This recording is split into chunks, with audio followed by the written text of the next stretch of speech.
করলা গাছ দিয়ে একদম জঙ্গল হয়ে গেছে এখানে। বৃষ্টিতে আমার সব গাছপালার অবস্থা খুবই খারাপ। এই যে করলা গাছ,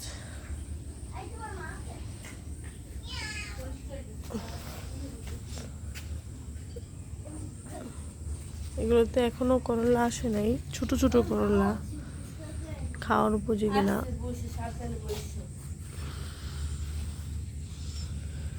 এই যে পুঁই শাক গাছ, এগুলো আমি লাগাই নাই, নিজে নিজে উঠেছে। চেয়েছিলাম এখানে ছোটোখাটো বাগান করবো।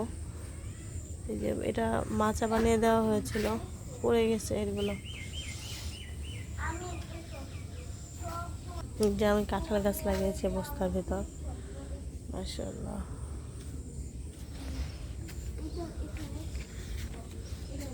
এটা কচু গাছও হয়েছে, এটাও লাগানো হয়নি। এখান থেকে আমি কচু কেটে খাই, আবার হয়। আর এই হচ্ছে আমার গোলাপ গাছ। এই যে শখের গোলাপ কোথায় উঠেছে, ওই মাথার উপর একটা ফুল।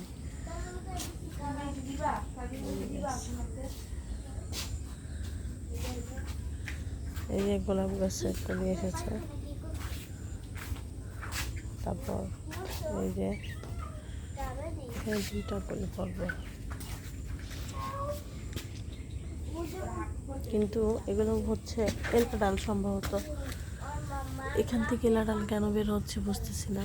এলা ডাল কিনা আমি শিওর না, এলা ডালও হতে পারে। খুব দ্রুত বাড়তেছে এই ডালগুলো। এমন ডাল তো নিচের দিকে হয় গোলাপ গাছে, যদিও এখানে 5 পাতা, কিন্তু এটা এলা ডাল কিনা শিওর না আমি। দেখি আর কিছুদিন যাক। আর এই যে আমার অ্যালোভেরা গাছ। আমরা আর কিছুদিন এই বাসাটায় থাকবো, তারপর এখান থেকে চলে যাব, হয়তো সর্বোচ্চ এই বছরটা পর্যন্ত।